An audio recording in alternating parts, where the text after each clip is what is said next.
आज का हमारा टॉपिक रहेगा इलेक्ट्रिक डाइपोल। इलेक्ट्रिक डाइपोल से रिलेटेड जितनी भी चीज़ें हैं कोशिश करेंगे कि आज की वीडियो में हम लोग कवर कर लें, ठीक है। तो ये सारे टॉपिक ये उन सब बच्चों के लिए हैं जो इस बार अपकमिंग बोर्ड एग्जाम में पार्टिसिपेट करेंगे क्लास 12 के, ठीक है। ये सारा लेक्चर उन्हीं सब बच्चों के लिए है जो अपकमिंग बोर्ड एग्जामिनेशंस में पार्टिसिपेट करेंगे। तो बच्चों आ जाओ, चलो आज हम लोग सीख लेते हैं इलेक्ट्रिक डाइपोल क्या होता है। तो इलेक्ट्रिक डाइपोल जो होता है बच्चों, इसमें दो चार्जेज होते हैं, एक ये और एक ये, ऐसे समझ लो।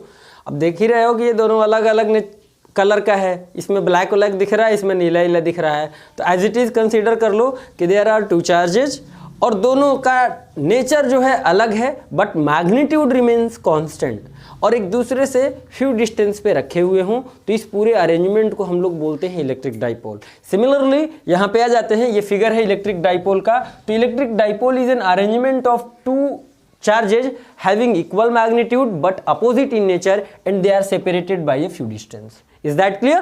कि भाई यहाँ पे दो चार्जेज होता है, एक माइनस क्यू लिया है मैंने, एक प्लस क्यू लिया है और दोनों के बीच की डिस्टेंस को हमने 12, एक्चुअली में 12 यहाँ पे इसलिए ले लिया जाता है क्योंकि आगे जाके ना इसके आधे आधे डिस्टेंस भी जूम करने पड़ते हैं तो आसानी रहे, क्योंकि अगर L ले लेंगे तो आधा डिस्टेंस L/2 हो जाएगा, तो उससे कैलकुलेशन थोड़ा सा प्रॉब्लमेटिक हो जाता है और थोड़ा अजीब सा देखने में लगता है और कन्फ्यूजन क्रिएट होता है, इसलिए हम लोग 12 डिस्टेंस ले लेते हैं, ठीक है।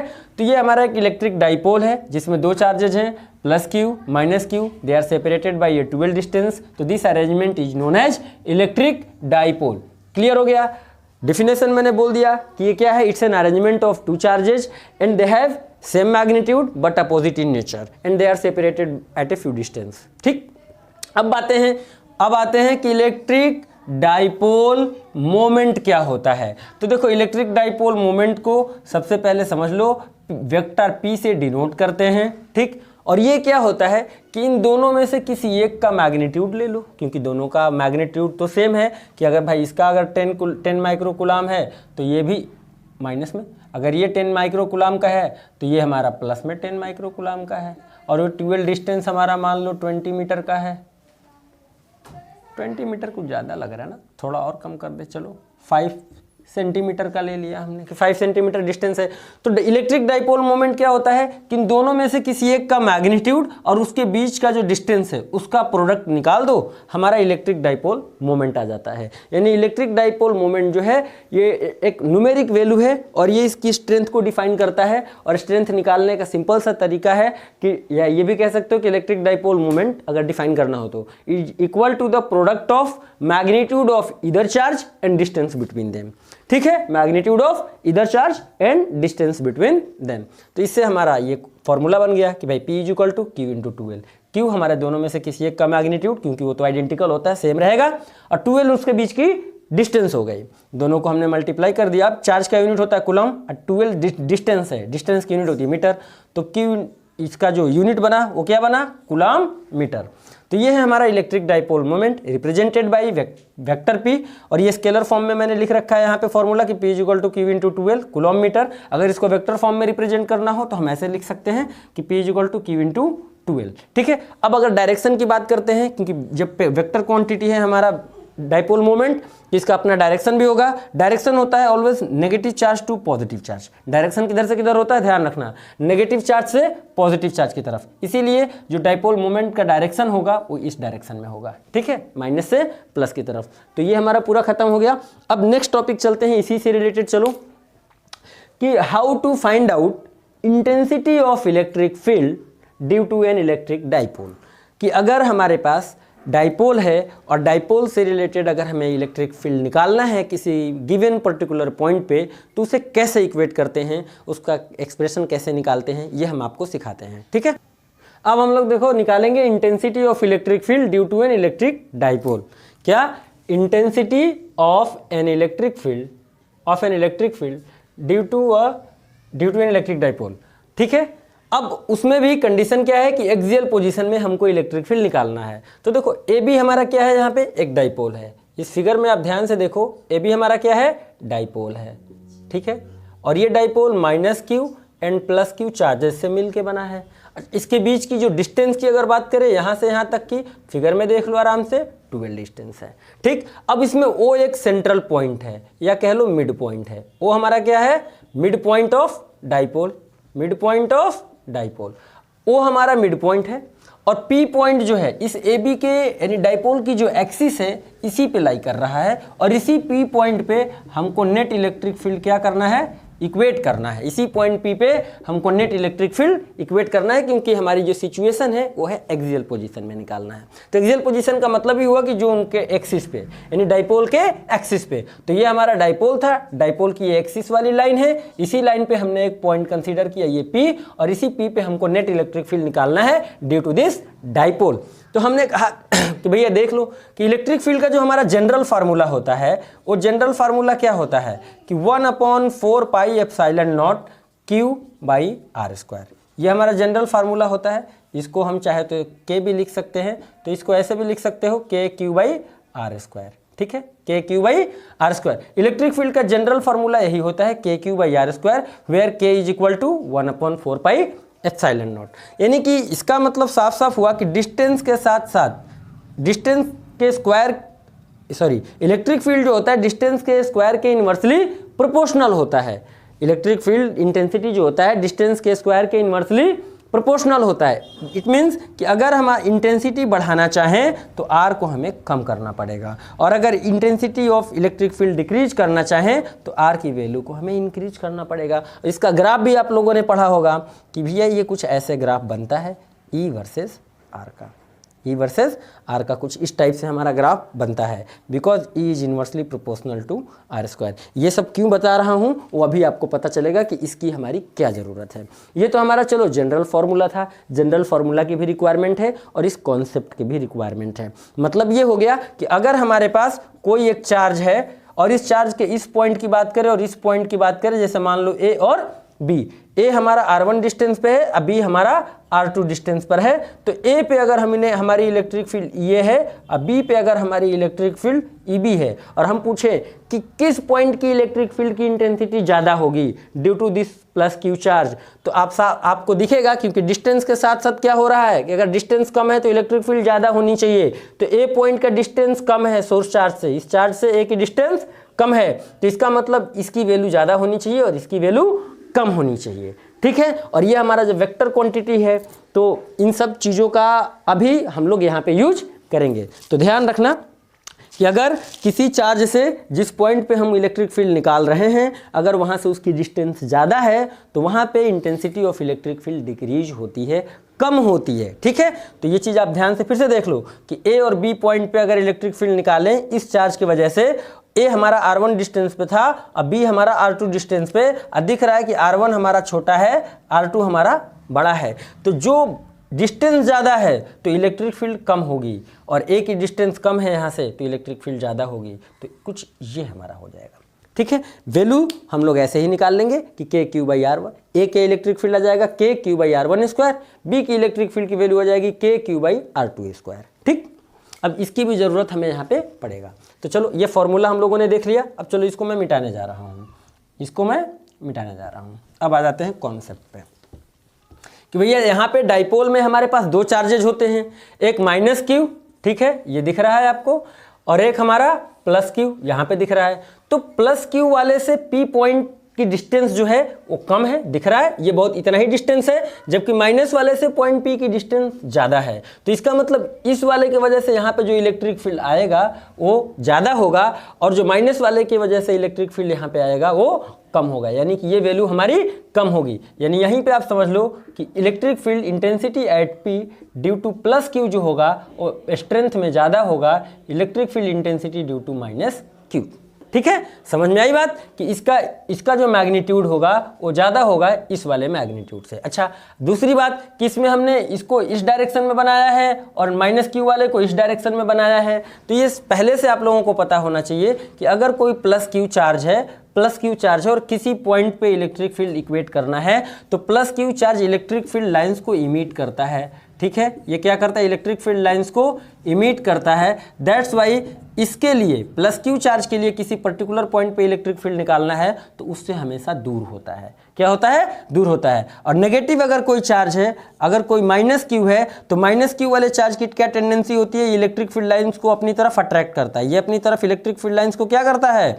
अट्रैक्ट करता है। ठीक है, तो इस वजह से नेगेटिव चार्ज की वजह से अगर किसी पॉइंट पे इलेक्ट्रिक फील्ड निकालना है तो उसका जो डायरेक्शन होगा वो होगा टुवर्ड्स द नेगेटिव चार्ज। ध्यान रहे ये बात कि अगर पॉजिटिव चार्ज है और उससे किसी पर्टिकुलर पॉइंट पे हमको इलेक्ट्रिक फील्ड निकालना है तो जो डायरेक्शन ऑफ इलेक्ट्रिक फील्ड होगा वो क्या होगा? अवे होगा।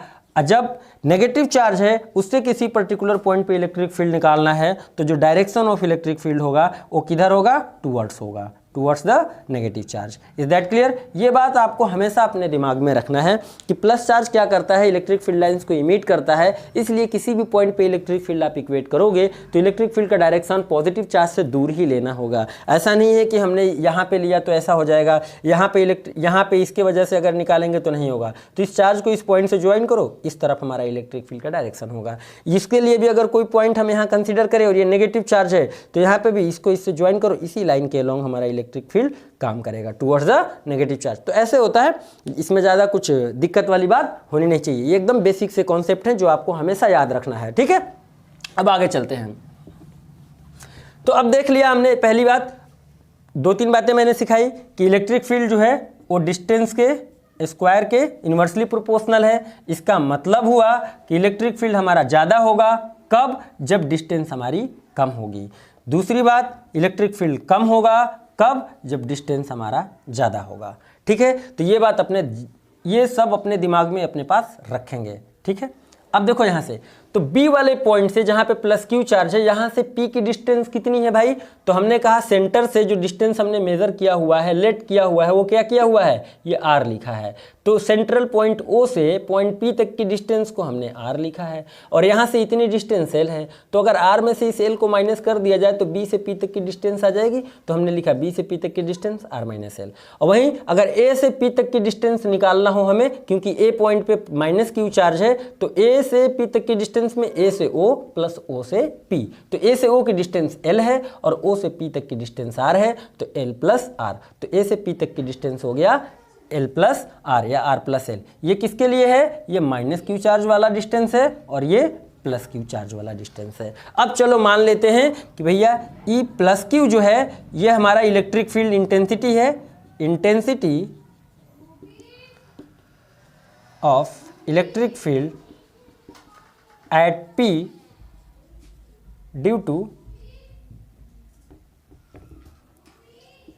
टू प्लस क्यू, और E माइनस क्यू जो है intensity of electric field at P due to minus Q charge. तो सबसे पहले हम इसकी मैग्नीट्यूड निकालें और इसका मैग्नीट्यूड निकालें। तो हमने कहा भाई निकाल लो, तो E प्लस क्यू का मैग्नीट्यूड हम निकाल रहे हैं। तो magnitude KQ by R square. अब Q R स्क्वायर, तो प्लस क्यू से P तक की डिस्टेंस कितनी है? तो BP के बराबर, और ये कितना है? R minus L। तो यहाँ पे हमारा क्या आ जाएगा? R माइनस L का होल स्क्वायर। और डायरेक्शन की बात करें तो हम लिख सकते हैं B से P की तरफ। कोई दिक्कत वाली बात नहीं होनी चाहिए। अगर डायरेक्शन आपको लिखना है तो ये डायरेक्शन हो जाएगा। अब मैग्नीट्यूड निकालो माइनस क्यू वाले चार्ज का। ठीक है, इस चार्ज की वजह से इस पॉइंट पे इंटेंसिटी निकालो। तो हमने इसका इंटेंसिटी निकाला, तो भाई आएगा KQ अपॉन।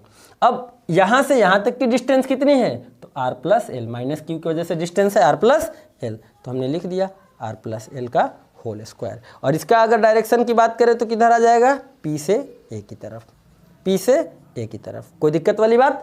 अब देखो सिंपल सा लॉजिक है कि अगर एक पर्टिकुलर पॉइंट पे या एक पर्टिकुलर ऑब्जेक्ट पे एक फोर्स इधर लग रहा है 10 न्यूटन का और एक फोर्स इधर लग रहा है 2 न्यूटन का, तो रिजल्टेंट किधर काम करेगा? तो ऑब्वियसली कि भाई ये जो 10 न्यूटन वाला है इस 2 न्यूटन को कैंसिल करेगा और रिमेनिंग फोर्स जो बचा उससे ये इस डायरेक्शन में ऑब्जेक्ट को पुल करेगा। ठीक है, समझ में आई बात? कि भाई ये 10 न्यूटन है तो ये 10 न्यूटन वाला क्या करेगा कि भाई 10 न्यूटन था तो इसको हमने लिख दिया 8 न्यूटन, 2 न्यूटन। इस 2 न्यूटन से इस 2 न्यूटन को कैंसिल कर देगा और 8 न्यूटन से इसी डायरेक्शन में ऑब्जेक्ट को पुल करेगा। सिमिलरली यहाँ पे हमने अभी जो बात करी डिस्टेंस वाला कॉन्सेप्ट ये कि भैया प्लस क्यू का डिस्टेंस P से कम है, तो यहाँ इस वजह से यहाँ पे यानी इसकी वैल्यू जो होगी इलेक्ट्रिक फील्ड की E प्लस क्यू की ये ज़्यादा होगी और माइनस क्यू वाले चार्ज की पॉइंट P पे डिस्टेंस ज़्यादा है, तो इसका जो यहाँ पे इफेक्ट आएगा इलेक्ट्रिक फील्ड का वो कम होगा। तो नेट इलेक्ट्रिक फील्ड यहाँ पे कैसे निकलेगा फिर, तो इस वाले में से इसको हम क्या करेंगे, माइनस कर देंगे और दोनों की वैल्यू हमने यहाँ पे निकाल रखी है। तो अब क्या करना है कि इस वाले वैल्यू में से इस वाले वैल्यू को माइनस करेंगे तो नेट इलेक्ट्रिक फील्ड हमको पॉइंट P पे मिल जाएगा। तो चलो माइनस करने जा रहा हूं, इसको सबसे पहले आप लोग नोट कर लो फटाफट, उसके बाद हम माइनस करते हैं। ठीक है, अब देखो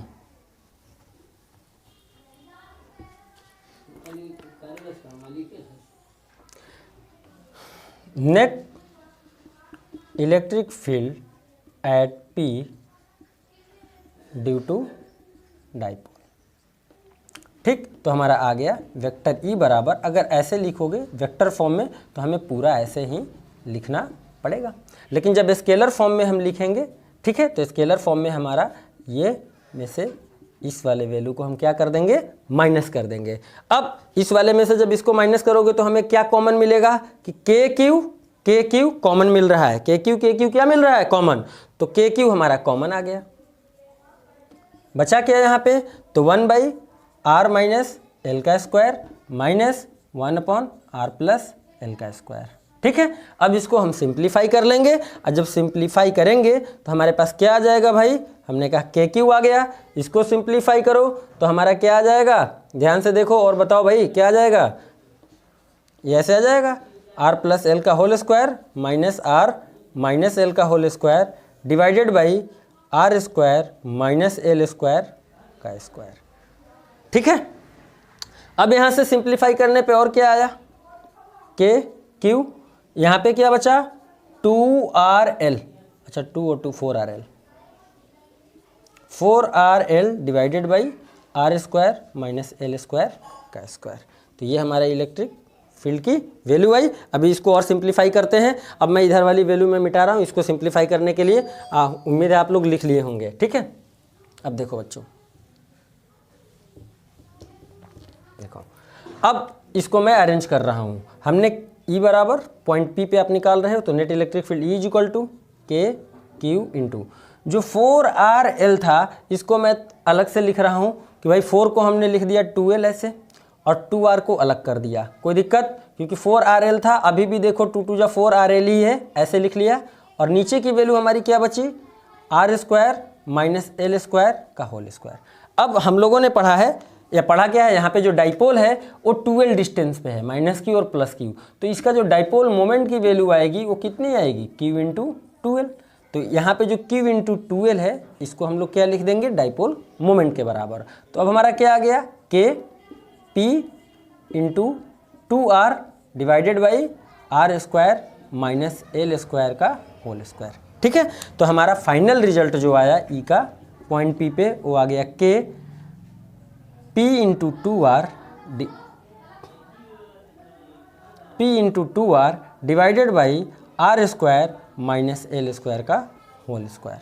ठीक है, ये हमारा फाइनल रिजल्ट आया और यूनिट होता है न्यूटन पर कूलम। तो न्यूटन पर कूलम। अब अगर यहाँ से ये कंसीडर कर लिया जाए कि भैया आर हमारा बहुत बड़ा हो एल से, तो एल स्क्वायर की वैल्यू के अप्रॉक्स क्या हो जाएगी, 0। तो एल स्क्वायर को अगर 0 कर दो तब हमारा ई की जो वैल्यू आएगा वो क्या आ जाएगा, ई की, तब हमारा ई की वैल्यू आ जाएगा कि भैया के पी इंटू 2r बटे में r के पावर 4, क्योंकि ये एल 0 हो गया तो आर स्क्वायर का स्क्वायर तो r के पावर 4, अब इससे काट दोगे तो पावर 3 बचा, यानी के अब यहाँ लिख सकते हैं 2p upon R cube newton per coulomb. ठीक है, तो ये हमारा पूरा का पूरा एक्सियल कंडीशन में हमारा इलेक्ट्रिक फील्ड का वैल्यू निकल के आया। कोई दिक्कत इसमें अब आप लोगों को होनी नहीं चाहिए। तो ये कंप्लीट डेरिवेशन था जो कि पूछा भी जाता है बोर्ड वगैरह में, अलग अलग डिफरेंट स्टेट बोर्ड्स में भी पूछ लिया जाता है। ठीक है, तो इसको आप लोग नोट कर लें। अब चलते हैं इसके बाद, इस टॉपिक के बाद एक्सियल तो हम लोगों ने सीख लिया। अब यहाँ से एक्सियल पोजीशन के बजाय अब हम लोग इक्वेटोरियल में चलेंगे। किस में चलेंगे, इक्वेटोरियल में। ठीक है, तो ये सब नोट कर लो। एक्सियल वाला मैं हटा रहा हूँ अब और इक्वेटोरियल समझाने जा रहा हूँ। ठीक है, अब हम लोग इंटेंसिटी ऑफ इलेक्ट्रिक फील्ड निकालेंगे इक्वेटोरियल पोजीशन में। तो इक्वेटोरियल पोजीशन में कैसे निकालेंगे भाई, ध्यान से देखना फिगर को बड़े अच्छे से, फिगर ज़्यादा इंपॉर्टेंट है, फिगर ज़्यादा इंपॉर्टेंट है, ठीक है। फिगर से कोई कंप्रोमाइज़ कोई नहीं करेगा। तो देखो बेटा, ये ए और बी हमारा क्या है, ए बी हमारा एक इलेक्ट्रिक डाइपोल है। ए पे हमारा माइनस क्यू चार्ज है, बी पे हमारा प्लस क्यू चार्ज है। दोनों के मिड पॉइंट पे एक पॉइंट है ओ, और ए बी का डिस्टेंस है 12। तो भाई ओ हमारा जब मिड पॉइंट पे है तो डिस्टेंस हमारी 12 डिस्ट्रीब्यूट हो जाएगी हाफ हाफ। तो ए से ओ तक की डिस्टेंस है एल और बी से ओ तक की डिस्टेंस भी है एल। अब मिड पॉइंट से एक परपेंडिकुलर हमने ड्रॉ किया और इस परपेंडिकुलर वाले लाइन पे एक पॉइंट कंसीडर किया पी, और इस पॉइंट पे अब हमको इलेक्ट्रिक फील्ड निकालना है due to this minus Q and plus Q charges, या कह लो due to this dipole A B. Is that clear?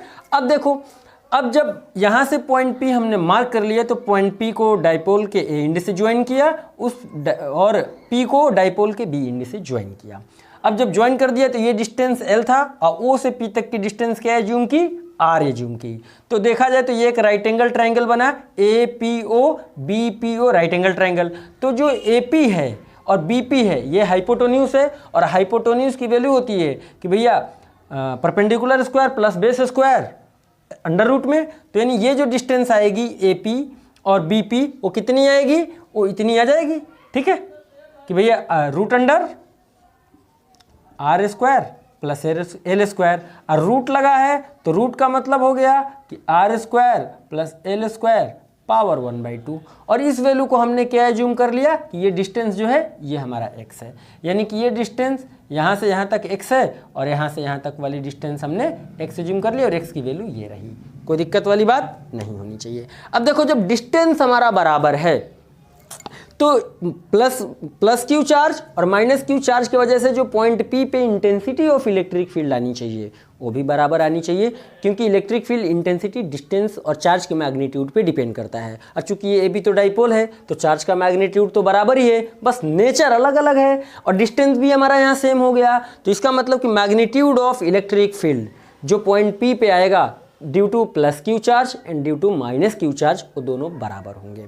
तो हमने लेट क्या किया, देखो फिगर में आ जाओ, बहुत अच्छे से देखना फिगर को, कि फ्रॉम फिगर ए से पी तक की डिस्टेंस, बी से पी तक की डिस्टेंस को हमने एक्स एज्यूम किया और उस एक्स की जो जेन्युइन वैल्यू होगी एल और आर के टर्म में वो इतनी आ जाएगी by using Pythagoras theorem, because A P O and B P O is a right angle triangle, ठीक है। और ए से ओ तक की डिस्टेंस, बी से ओ तक की डिस्टेंस एल हो गया, बिकॉज ओ हमारा क्या था, मिड पॉइंट था ए बी का, ए बी हमारा 12 था, ओ पी हमारा आर है।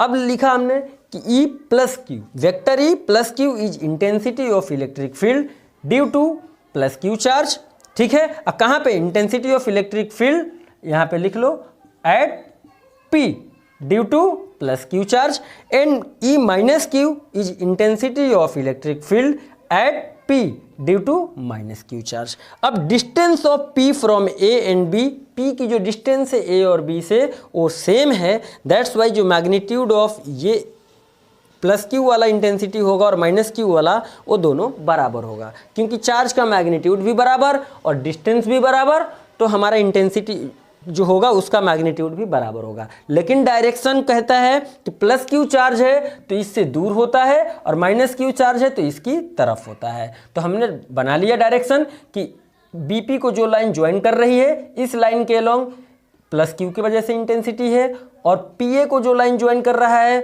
उसके अलोंग माइनस क्यू की वजह से इंटेंसिटी है, जो कि ये है E minus Q, vector E minus Q और वेक्टर ई प्लस क्यू। और दोनों ये एंगल भी हमने लेट कर रखा है थीटा थीटा। तो ऑब्वियसली अगर ए पी के पैरेलल पी पे हम पॉइंट पी पे कोई लाइन ड्रॉ करें, ए बी के पैरेलल पी से कोई हम लाइन ड्रॉ करें, तो अगर ये एंगल थीटा है तो ये एंगल भी थीटा हो जाएगा, ये एंगल थीटा है तो ये एंगल भी थीटा हो जाएगा, ये अल्टरनेट एंगल हो गया और ये करस्पॉन्डिंग एंगल कह सकते हो। तो ये सब बराबर हो गए।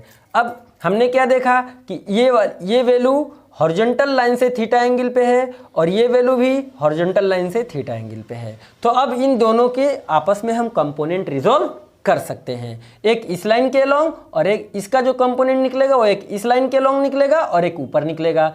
इसका जो कंपोनेंट निकलेगा चूंकि ये नीचे की तरफ है तो एक इस लाइन के लॉन्ग निकलेगा और एक डाउनवर्ड निकलेगा। इसका कंपोनेंट डिवीजन हमने आपको यहाँ पे दिखा दिया है। देखो अब आ जाओ यहाँ पे कि पॉइंट P से ये हॉरिजॉन्टल लाइन है, यही वाली लाइन जो यहाँ पे हमने हॉरिजॉन्टल बनाई है, और यहाँ से इस हॉरिजॉन्टल लाइन से थीटा एंगल पे intensity of electric field due to plus Q charge ये है, और इसी पे इस डायरेक्शन में intensity of electric field due to minus Q charge इस डायरेक्शन में काम कर रहा है, और एंगल दोनों का सेम है हॉरिजॉन्टल लाइन से।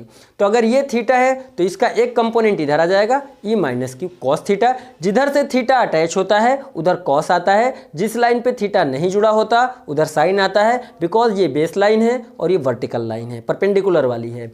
तो उस वजह सिमिलरली कि यहाँ पे ये हाइपोटेन्यूज से समझ लो और ये बेस है और ये परपेंडिकुलर, तो हाइपोटेन्यूज की वैल्यू हमारी इतनी गिवन है, बेस निकालोगे तो ये आ जाएगा कि ई माइनस क्यू, क्योंकि ये माइनस क्यू लिखा हुआ है तो इसकी वैल्यू इंटू कॉस थीटा। अब परपेंडिकुलर निकालोगे तो same value multiplied by sine theta. Similarly इसका भी कंपोनेंट निकाल लिया, थीटा इधर जुड़ा है तो इस लाइन पे इसका कंपोनेंट आया ई प्लस क्यू कॉस थीटा, और इसके जस्ट परपेंडिकुलर लाइन पे आया ई प्लस क्यू साइन थीटा। अब हमने बता दिया मैग्नीट्यूड बराबर है, मतलब ये वैल्यू आपस में बराबर है। अगर इसका वैल्यू 10 है तो इसका वैल्यू भी 10 है, और साइन थीटा आपस में सेम है। तो आप खुद ही सोचो कि एक ऑब्जेक्ट पे दो फोर्स लग रहा है, एक इधर लग रहा है 10 न्यूटन का और एक अपोजिट में लग रहा है 10 न्यूटन का, ठीक है।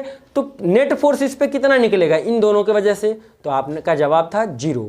आप लोगों का जवाब होगा 0। क्यों? क्योंकि सेम मैग्नीट्यूड के अपोजिट डायरेक्शन में जब फोर्स लगेगा तो उसका रिजल्टेंट 0 मिलेगा, क्योंकि बॉडी में तनाव फील करेगा, लेकिन जो फिजिक्स का लॉ है उसके हिसाब से बॉडी केवल तनाव फील कर सकता है, बॉडी में मूवमेंट नहीं होगा। यानी कि अगर इस मार्कर को हम ताकत लगाएं और सेम ताकत से दोनों तरफ खींचें तो ये इसमें तनाव जरूर प्रोड्यूस होगा, लेकिन ये खींच नहीं पाएंगे हम इसको। रिजल्टेंट फोर्स 0 ही रहेगा, ये जिस स्टेट में रहेगा ये उसी स्टेट में रहेगा, ठीक है।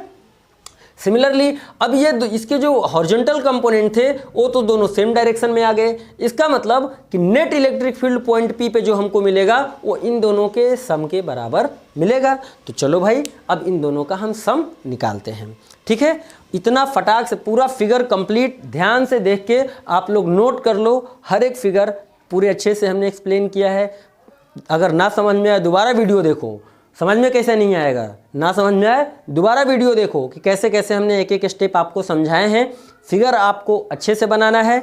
और अब हमको ये पता चल गया कि जो ये वाली वैल्यू और ये वाली वैल्यू है ये एक दूसरे को कैंसिल कर रही है, तो ये तो कैंसिल कर दी। पॉइंट P का इनका कोई रिजल्टेंट में इफेक्ट काउंट नहीं होगा। बचा पॉइंट P पे जो इलेक्ट्रिक फील्ड वो केवल इसका हॉरिजॉन्टल कंपोनेंट और इसका हॉरिजॉन्टल कंपोनेंट की वजह से। तो ये दोनों हमें आपस में सम करेंगे तो resultant electric field intensity eight point P निकल आएगा। तो चलो अब उसके लिए हम जगह बनाने के लिए मिटाना मजबूरी है, मिटा रहे हैं, ठीक है।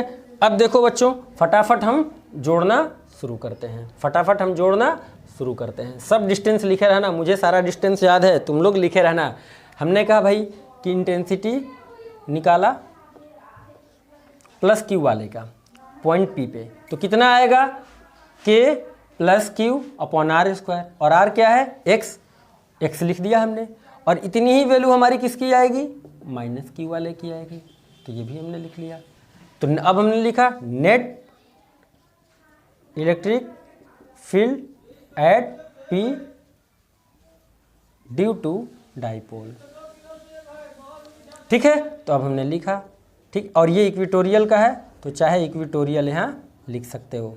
अगर आप वेक्टर फॉर्म में लिखोगे तब तो आपको ऐसे ही लिखना पड़ेगा कि भैया ये इसका और इसका वैल्यू। जब स्केलर फॉर्म में हम लिखना शुरू करेंगे, ठीक है, ये EQ जो लिखा है ये इक्वेटोरियल के लिए है, तो हमने लिख दिया कि इसका ये वैल्यू कॉस थीटा के साथ प्लस इसका भी कॉस थीटा के साथ। अब कॉस थीटा दोनों का कॉमन है और ये दोनों आपस में बराबर हैं, तो इस चीज़ को हम डायरेक्ट ऐसे भी लिख सकते हैं कि plus Q into cos theta, या इसको ऐसे भी लिख सकते हैं minus Q into cos theta. Value केवल रखना बचा है अब ई इक्वेटोरियल इज इक्वल टू, तो 2 ई की वैल्यू तो के क्यू बाई एक्स स्क्वायर।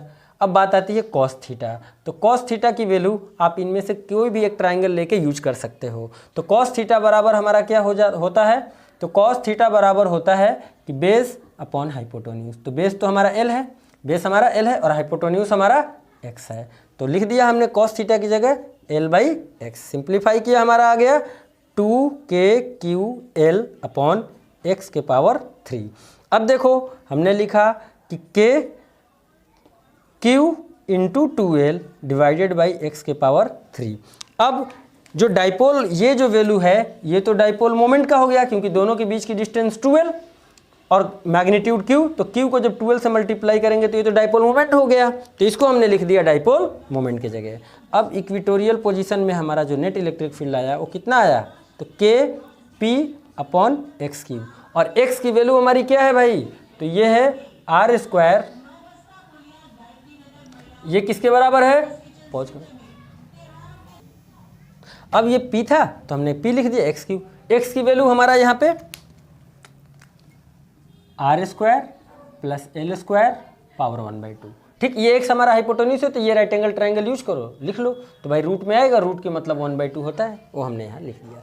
अब देखो तो kp/r² प्लस L² पावर 1/2 है और यहाँ x के पावर 3। तो अगर यहाँ पे पावर 3 करोगे तो मतलब कि इस पे भी तो पावर 3 करोगे। अब पावर आपस में मल्टीप्लाई हो जाते हैं तो ये पावर मल्टीप्लाई हो गए, तो हमने लिख दिया पावर 3/2।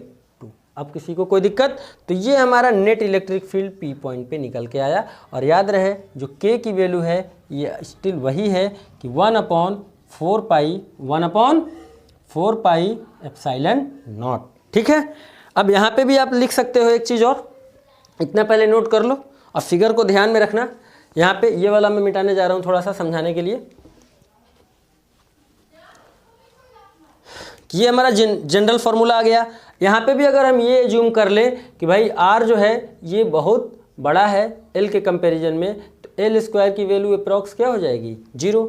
तब हमारे इक्वेटोरियल की रिजल्ट क्या निकलेगा, तो kp/, भाई L² 0 हो गया। जब ये वैल्यू 0 हो गया तो बच्चा R² के पावर 3/2, तो R² पावर 3/2, तो ये कट गया तो बचा क्या, kp/r3। ठीक है। तो ई इक्वेटोरियल हमारा कुछ ये भी निकल के आ गया, kp/r3 न्यूटन पर कूलम। और एक्सियल में इसी तरीके का जो रिड्यूस्ड फार्मूला था वो क्या था, ध्यान देना, एक्सियल वाला रिड्यूस्ड फार्मूला था ऐसे ही k2p/r3। ठीक है। तो अगर इन दोनों को एक्सियल वाला और इक्वेटोरियल वाला आपस में कंपेयर किया जाए, एक्सियल वाला वैल्यू और ये इक्वेटोरियल वाला अगर आपस में कंपेयर किया जाए तो आपको दिख रहा है कि एक्सियल वाला 2 टाइम्स है और ये इतनी वैल्यू जो है ये किसके बराबर है, इक्वेटोरियल के। तो इसका मतलब कि एक्सियल जो है ये 2 टाइम्स इंटू ई इक्वेटोरियल होगा रिड्यूस कंडीशन में। ठीक है, कोई दिक्कत वाली बात, तो इतना आप लोग ध्यान रखेंगे। ठीक, अब आगे चलते हैं। ठीक है, आज की क्लास हम यहीं पे ख़त्म करते हैं। कल इसी से रिलेटेड हो सकता है या किसी और टॉपिक से रिलेटेड हम लोग पढ़ लेंगे। लेकिन एक बात और मैं आपको बता देना चाहता हूँ कि ये जो कॉन्सेप्ट है, जो कॉन्सेप्ट अभी आप लोगों ने एक्सियल और इक्वेटोरियल का इलेक्ट्रिक डाइपोल के लिए पढ़ा, ये same to same concept apply होता है। कहाँ पे लिख दे रहा हूँ, ध्यान देना, सेम कॉन्सेप्ट अप्लाई होता है कहाँ पे, intensity of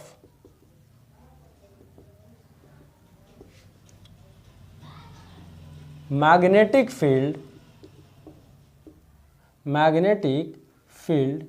due to a bar magnet,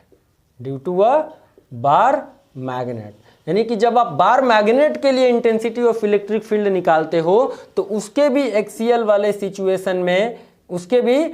वाले सिचुएशन कह लो और इक्वेटोरियल वाले की बात कर लो तो रिजल्ट हमारा सेम आता है। बस फर्क क्या होता है कि जो कांस्टेंट वाले टर्म है वो अलग होता है और वहाँ पे मैग्नेट के बारे में बात हो रही है तो मैग्नेट का मैग्नेटिक डाइपोल मोमेंट हम लोग यूज कर लेते हैं। यानी कहने का क्या मतलब है वो ये है मेरा कि बार मैग्नेट जो है वो ऑलवेज, कोई भी मैग्नेट जो होता है वो डाइपोल फॉर्म करता है, क्योंकि मैग्नेट के पोल को हम लोग अलग नहीं कर सकते, तोड़ नहीं सकते, उसके पोल ऑलवेज पेयर में एग्जिस्ट होता है। दैट्स वाई कोई भी मैग्नेट हमेशा एक डाइपोल फॉर्म करता है। ठीक है। तो जब वो डाइपोल फॉर्म कर रहा है तो जैसे यहाँ पे इलेक्ट्रिक डाइपोल था वैसे वो बार मैग्नेट मैग्नेटिक डाइपोल बनाएगा, और मैग्नेटिक डाइपोल के लिए एक्सियल सिचुएशन या इक्वेटोरियल सिचुएशन में आप मैग्नेटिक फील्ड की इंटेंसिटी निकालोगे तो जो यहाँ पे रिजल्ट निकल के आ रहा है सेम रिजल्ट वहाँ पे निकल के आएगा। बस यहाँ का जो P है वहाँ पे M लिखते हैं, और जो यहाँ कांस्टेंट की वैल्यू है वहाँ पे कांस्टेंट की वैल्यू भी होती है, लेकिन यह इलेक्ट्रिक फील्ड वाली जो कांस्टेंट है इलेक्ट्रिक फील्ड वाली इसको 1/4 पाई एप्सिलॉन नॉट लिखते हैं। अब मैग्नेटिक फील्ड के लिए जो हम कांस्टेंट यूज करते हैं उसकी वैल्यू आती है μ0/4 पाई। क्या आती है? μ0 अरे यार पाई लिख दिया मैंने, फिर लिख रहा हूँ पाई, μ0/4 पाई। तो वहाँ पे सेम रिजल्ट आता है, बस इस K की जगह μ0/4 पाई होता है, अब P की जगह मैग्नेटिक डाइपोल मोमेंट M होता है। बाकी रिजल्ट करने का तरीका जो प्रोसीजर है वो सेम टू सेम होता है। तो इस दो एक्सप्रेशन से आपने इसके भी दोनों एक्सप्रेशन आप घर पे प्रैक्टिस कर लेना, और अगर आपको लगे कि थोड़ा अलग है तो हमको बताना अलग है नहीं, ठीक है। तो बार मैग्नेट के लिए भी एक्सियल और इक्वेटोरियल वाले में आप लोग इसी कॉन्सेप्ट से निकाल सकते हो, ठीक। तो आज के लिए इतना ही, थैंक यू, जय हिंद, जय भारत। अगर आपके कोई डाउट्स हैं तो ज़रूर कमेंट सेक्शन में बताएं, वीडियो को लाइक करें, शेयर करें, चैनल को सब्सक्राइब करें। धन्यवाद।